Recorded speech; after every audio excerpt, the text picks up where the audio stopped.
আসসালামু আলাইকুম, কেমন আছেন সবাই? আমি সাইদুল ইসলাম, আশা করি সবাই ভালো আছেন। জিপিইউ স্যাক মানে ওই যে গ্রাফিক্স কার্ডটা লাগানোর পরে এরকম বাঁকা হয়ে থাকে। তাকে একটা কথা বলি, আজকের ভিডিওতে আমি একটা আপনাদের 50,000 টাকার আশেপাশে বেস্ট একটা ডিলের মানে একটা কার্ডের একটা সন্ধান দেবো, এবং এটা আসলে বেস্ট যারা হচ্ছে 50,000 টাকার আশেপাশে গ্রাফিক্স কার্ড নিতে যাচ্ছেন। কারণ আমরা অনেক সময় দেখা যায় কি আমরা নিজেরা জানি না যে মার্কেটে এই জিনিসটা এই প্রাইসে সেল হচ্ছে, তো ওই জিনিসটা সন্ধান দেবো। তো ভিডিও দেখতে থাকেন, সন্ধানটা জেনে যাবেন। তো এই যে গ্রাফিক্স কার্ড বা কুডনি বলতে পারেন, এটা একটা খুব বড় সড়ো একটা কুডনি আর কি। এটা হচ্ছে আপনার আসুসের রকস্টিক্স 37 Ti। এটা হচ্ছে আমি ফর এক্সাম্পল স্বরূপ নিচ্ছি, কারণ আপনি যখন হচ্ছে এই জাতীয় কাঠগুলো নেবেন, মানে ভারী ভারী কাঠগুলো, এই কাঠটার ওজন হচ্ছে আপনার 1 কেজি 750 গ্রাম, মানে হচ্ছে অলমোস্ট 2 কেজির কাছাকাছি। তো 2 কেজি মানে কাছাকাছি বললাম আর কি, 1 কেজি 750 গ্রাম। এই কাঠটা যখন আপনি পিসিতে লাগাবেন তখন কিন্তু এটা তো কিন্তু আপনি গ্রাফিক্স কার্ডটা নিয়ম কি, এই জিনিসটা হচ্ছে পিসি এক্সপ্রেস স্লটে লাগে, আর এখানে হচ্ছে দুইটা স্ক্রু দিয়ে ক্যাসিংয়ের সাথে মাউন্টিং করে দেওয়া হয়। তো এই যে কার্ডটা আছে বা কুডনিটা যেটা বলে, এটা এখন আমি আসলে এখানে লাগাই, ক্যাসিংয়ে লাগাই, আপনাদের দেখাই স্যাক জিনিসটা আপনি কীভাবে বুঝতে পারবেন। আর এটা আমার হাত ধরে রাখতে রাখতে আমার হাত ব্যথা হয়ে গেছে, বুঝছেন? এটা এখন লাগাই আর কি। আসলে এইসব কার্ড তো আর কি সবাই আর কি এই কিনতে চায় আর কি, সব কার্ড বলতে এই যে তো কার্ড কিনতে চায়। আর এটার দামের কথা যদি অনেকে জানতে চান যে এগুলো কতগুলো চলে, আমি যেটা দেখলাম এটা হচ্ছে আল্ট্রাকন ওয়েবসাইটে লিস্টেড করা হচ্ছে আপনার 1,54,000 টাকা আর কি। আর গ্রাফিক্স কার্ডের দামের কথা যারা আরেকটু বলবেন যে দাম কি কমছে নাকি, আহামরি ওরকম দাম কমে নেই, তবে 1650 1050 Ti এর কার্ডগুলা 2,000 2,500 টাকার মতো কমছে। বাট ওই যে মানে 3060 3070 এইগুলা কার্ড মানে আগের মতোই আছে, খুব বেশি কমে নেই। আর কবে কমবে ওটা আসলে ওইভাবে তো কেউ বলতে পারে না, বুঝছেন? এখন আমি যদি দেখি আপনাদের দেখাই আর কি, আসলে জানি না দেখতে পারতেছেন কিনা। এখন দেখেন আমি যদি জিপিইউ এর কর্নারটা ধরে যে আপ ডাউন করি, এটা কিন্তু অনেক নড়তেছে, ঠিক আছে? এরকম নড়তেছে। যখন আপনি একটা 1,00,000 টাকার উপরে এত দামি একটা জিনিস নেবেন, তাহলে আপনি ওইটাকে সেভ রাখার জন্য বা বলতে পারেন একটু ভালো হেলদি ওয়েলদি রাখার জন্য আপনি কি আর 1,000-1,500 টাকা মানে খরচ করতে পারবেন? অবশ্যই পারবেন। আপনি মার্কেটে বিভিন্ন রকমের গ্রাফিক্স কার্ড হোল্ডার পাবেন, বাট এটা হচ্ছে তাদের মধ্যে থেকে বেস্ট, কারণ হচ্ছে এটার বিল্ড কোয়ালিটি এবং হচ্ছে ইনস্টলেশন সিস্টেম এবং আপনার কুডনির জন্য এটা হচ্ছে সেফেস্ট হচ্ছে গ্রাফিক্স কার্ড হোল্ডার। এটা হচ্ছে আপনার ডিপকুল ব্র্যান্ডের, যেমন হচ্ছে ST500 A-RGB। যদিও আমাদের দেশে এই গ্রাফিক্স কার্ড হোল্ডারগুলো অত বেশি পাওয়া যায় না, আর পাওয়া গেলেও দেখা যায় একটা লাঠির মতো স্ট্যান্ডের মতো থাকে, কোনোরকম লাগা দেয় আর কি, কিন্তু ওটার সাথে ক্যাসিংয়ের সাথে সরাসরি স্ক্রু করার সিস্টেম নেই, বাট এটা ওই সিস্টেমটা আছে। এটা আমি আনবক্স করে আগে দেখাই ভিতরে কী কী পাবেন। কী আর পাবেন, একটা কার্ড হোল্ডারে পাবেন আর কি, খুব ইজি। এটা হচ্ছে একটা এগুলো লাগবে আর কি, ব্যাকেট। আর মোস্ট ইম্পর্টেন্ট একটা জিনিস সেটা হচ্ছে আপনার এই ইউজার ম্যানুয়ালটা, ঠিক আছে? আপনারা যারা মানে নিজেরা পারচেস করবেন এবং জিপিইউ ব্যাকেটটা লাগাবেন আর কি, বা গ্রাফিক্স কার্ড হোল্ডারটা, আপনারা অবশ্যই হচ্ছে এই ইউজার ম্যানুয়ালটা ফলো করবেন, ঠিক আছে? আর আজকে তো ভিডিওতে দেখতেই পাচ্ছেন, এটা আপনার খুব হেল্প করবে আর কি নিজে ইনস্টল করার ক্ষেত্রে। তো বক্সের মধ্যে আপনি হচ্ছে এই টুলসগুলো পাবেন, এটা হচ্ছে আপনার ক্যাসিংয়ের সাথে লাগবে।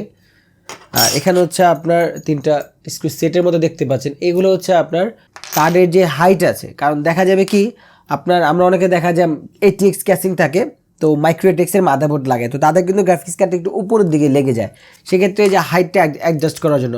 তো এইটা হচ্ছে গ্রাফিক্স কার্ড হোল্ডারটা, মূলত এটা একটা পার্ট আর কি, সবগুলো যন্ত্রের একটা পার্ট, কারণ কোনোটা ছাড়া তো কোনোটা হবে না। তো সবগুলো পার্টের এটা একটা মেন পার্ট বলতে পারেন। তো এটা সম্পূর্ণ হচ্ছে মেটালের তৈরি, এবং এখানে হচ্ছে আপনার একটা LED স্ট্রিপ দেওয়া আছে, এখানে ডিপ্লে একটা লোগো আছে, অ্যাস্থেটিকটাও সুন্দর লাগবে। এভাবে যদি রাখেন না জিনিসটা দেখতে হচ্ছে সুন্দর লাগবে আর কি। আর এটা হচ্ছে আপনি মাদারবোর্ডে A-RGB হেডার থাকলে আপনি হচ্ছে সফটওয়্যার মাধ্যমে কন্ট্রোল করতে পারবেন, যেটা খুব ভালো দিক। দেখা যায় আপনার ক্যাসিংয়ের যে লাইট ওটার সাথে আপনি সিঙ্ক করতে পারবেন। এখন হচ্ছে আমি এটা কীভাবে সেট করবেন সেটা আমি দেখাই। তো প্রথম হচ্ছে আমরা এই যে জিনিসটা আছে, হ্যাঁ, এই যে গ্রাফিক্স কার্ডের যেরকম প্লেট থাকে না, এরকম আমরা হচ্ছে ক্যাসিংয়ের যেই থাকে না আয়োশিল্ড, 2টা আয়োশিল্ড আমরা খুলে নেব, অথবা যাদের খোলা যায় না আমরা ভেঙে নেব। এখন হচ্ছে এটা আপনি খুব ইজিভাবে আমরা যেরকম গ্রাফিক্স কার্ড যেভাবে লাগাই না, খুব ইজিভাবে হচ্ছে লাগাই দেবেন। ওই যে এখানে তো ট্রে ছিল, ওটার ভিতরে কিন্তু খাঁচে খাঁচে লাগাই দেবেন। খাঁচে লাগানোর আগে আপনি যেটা করবেন, এই যে যন্ত্রটা আছে আর কি, দেখেন এই যে টুলসটা আছে না, এই টুলসটা আপনি এখানে লাগাই দেন, এই যে এখানে, ঠিক আছে? আমার ক্যাসিং হচ্ছে এই যে এই জিনিসটা বড়, ঠিক আছে? আমার এটা এখানেই পড়বে, এই জন্য আমি এটা এখানে লাগাইছি। এখন এরকম যদি হয়, অনেক ক্যাসিংয়ে দেখা যায় কি, এই যে বিশেষ করে কুলার মাস্টার হয়, কুলার মাস্টার ক্যাসিংয়ে দেখা যায় কি এই পাওয়ার সাপ্লাই যে সাউন্ডটা আছে, পাওয়ার সাপ্লাই যে কাভারটা আছে, কাভারটা অর্ধেক থাকে। তো যেসব ক্যাসিংয়ের পাওয়ার সাপ্লাই অর্ধেক থাকে তারা কীভাবে লাগান, এই যে এই হোলটা আমরা চাইলে এই হোলেও লাগাই দিতে পারি, বাট আমাদের ক্যাসিংয়ে হচ্ছে এই হোল বরাবর পড়ছে, আমরা এটা এখানে লাগাই দেবো। প্রথমে আমি বেশি করে নিচের দিকে দিয়ে দেবো আর কি। আর এই জিনিসটা কিন্তু ছোটো করা যায়, উপরের স্ক্রুটাও ছোটো করা যায়, মানে হচ্ছে কি এটা সব দিক থেকে আপনি ছোটো বড় করতে পারবেন, ডাইনে বাই নিতে পারবেন এই জিনিসগুলো আপনার কাঠ বরাবর যেখানে পড়বে, কারণ এক এক কাঠের তো এক এক জায়গায় মেজারমেন্ট পড়বে। এখন দেখা গেলো আমার এই জিনিসটা ফ্যানের মধ্যে পড়ে গেলো, তাহলে তো হবে না, আমার দেখতে হবে কাঠের কোন জায়গাটা এটা ভালো সাপোর্টটা পায়, আমি ওখানে চেষ্টা করবো দেওয়ার জন্য আর কি। এটা আপনি এভাবে ওই যে এখানে লাগাই দিলাম, এইখানে যে দুটো স্ক্রু আছে, এই যে এই দুটো স্ক্রু, এটা হচ্ছে আসলে ভাই এটা বড়, আমি ক্যাসিংটা উপর করে দেখাতে পারলাম না, আর আমার ক্যামেরাতে হচ্ছে সেট করা থাকে তাই আমি দেখাতে পারছি না, একটু বুঝে নেন, আশা করি আপনারা বুঝতে পারবেন। এই যে পিছনে দুইটা হোলের মতো হবে, এই দুইটা স্ক্রু যা ছিল না, এই যে এই দুটো স্ক্রু, এই স্ক্রু দুটো হচ্ছে আমি এখন এইখানে লাগাই দেব। এখানে লাগাই দিলে আপনি এই যে যে কার্ডের যে ইটা আছে এটা আপনি 8 পিস করতে পারবেন, ঠিক আছে।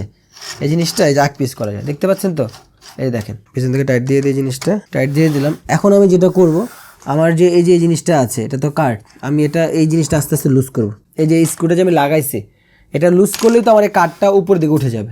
আর এখানে আরেকটা সিস্টেম হচ্ছে কি, আপনি ধরেন এই যে কাঠটা আছে না, আপনি দেখবেন এটা তো আবার জরুরি কিছু নয়, কিন্তু আবার আপনি এরকম করেন, এটা তো আপনার মেটালিক একটা জিনিস, ব্যাকেট যেটা লাগাইলাম মানে নিজে শক্তি দিয়ে আবার লাগাই দিই না, তখন আরও মানে ভালো থেকে খারাপ হয়ে যাবো। আপনি এই কাঠটা ধরেন এই হাত দিয়ে একটু দেখলেন যে হ্যাঁ এতটুকু, যে আমার এই তো বাঁকা, আমি এটা কী করা যায়, এটা এতটুকু দেওয়া যায়, তারপর নিচের স্ক্রুটা আস্তে আস্তে লুজ দিয়ে দেন। এই যে আমাদের হচ্ছে গ্রাফিক্স কার্ডটা ইনস্টল করা হয়ে গেছে। এখন আমি যদি দেখাই, এই যে দেখেন, মানে আমি হাত দিয়ে যদি এরকম নাড়াই আর কি, আগে যেরকম ঠকঠক করে নড়তো এখন কিন্তু ওরকম ঠকঠক করে নড়ে না। তো আমার মনে হয় কি, যখন আপনি একটা হাইন্ডা কার্ড নেবেন আপনার জন্য এই যে 1500 টাকা খরচ করে এটা নেওয়াটা বাঞ্ছনীয় আর কি, এটা ওয়েস্ট অফ মানি না। মানে আপনি বলতে পারেন না কিছু কিছু পারচেস থাকে না যে দরকার নাই অযথা, এটা এরকম না। আর এরকম যদি আপনার নর্মাল কার্ড, অ্যাভারেজ কার্ডগুলা, ওগুলো দরকার নেই। ভিডিওর শুরুতে বলছিলাম যে 50,000 টাকার আশেপাশে একটা বেস্ট একটা ডিলের কথা বলবো, সেটা হচ্ছে হ্যাঁ বর্তমানে হচ্ছে আলট্রাটেকনোলজিতে দেখবেন জটাকের RTX 2060 এই কার্ডটা ডুয়েল ফ্যানের টুইন ফ্যানের 51,500 টাকা সেল হচ্ছে। এটা কিন্তু অনেক অনেক অনেক অনেক ভালো একটা ডিল, কারণ আপনি যদি বর্তমানে 30-50 কার্ডগুলো পারচেস করেন 50,000 51,000 টাকা, 50,000 টাকা পাবেন না, 51,000 টাকা পাবেন। 1660 সুপার কার্ডগুলো দেখবেন ভ্যারিয়েন্ট অনুযায়ী 49 থেকে 54 পর্যন্ত আছে। আমি আসে 30-50-র সাথে, 30-50 51-52 হয় আর কি, ঠিক আছে। তো 51,000 টাকা 30-50 না নিয়ে আপনি যদি ওটার থেকে বেটার কার্ড 2060 নেন 51,500 টাকা, আপনার জন্য বেস্ট ডিল না? যদিও এই কার্ডটার প্রাইস ছিল 61,000 টাকার মতো, তার মানে কি প্রাইস রিডিউস হয়েছে কার্ডটাতে, ঠিক আছে। আর একটা যদি বলে দিই, সেটা আমাদের পিসি যারা কাস্টমার তাদের কাজে লাগবে। এরকমটা হয় অনেক সময় যে টেকনোলজি বিষয়টা কি জিপির ক্ষেত্রে হয়েছে, অন্য ক্ষেত্রে হবে কিনা সেটা এরকম বলা যাবে না, বাট জিপির ক্ষেত্রে হয়েছে 30-50 কার্ডটা কিন্তু লেটেস্ট। এখন লেটেস্ট হলেই যে ব্যাকডেটের কার্ডের থেকে বেটার পারফরমেন্স করবে বিষয়টা কিন্তু এরকম না। অনেক সময় এই কথাটা কেন বললাম, অনেকে দেখা যায় কি মনে করে যে লেটেস্ট হইলেই মানে পারফরমেন্স বেশি পাওয়া যাবে, না, সব ক্ষেত্রে জিনিসটা হয় না। 30-50 মূলত RTX 30-50টা মূলত আপনি 1660 সুপার বা 1660 টিআই রেঞ্জের বা টিআই মানে রেঞ্জটা বলতে ওই সিমিলার টাইপের কার্ড ওইরকম পারফরমেন্স পাওয়া যায়, অলমোস্ট আইডেন্টিক্যালি সিমিলার। 1660 থেকে কিছুটা বেটার, বাট 1660 টিআই কিছু ক্ষেত্রে আবার আগে থেকে। মোট কথা এক কথা বলতে গেলে 1660 সুপার, 1660 টিআই এবং 3050 RTX এগুলা এক ঘরের কার্ড আপনি ফেলতে পারেন, কিন্তু RTX 2060 কিন্তু এই তিনটার থেকে বেটার এবং আপনি লেস প্রাইসে পাইতেছেন।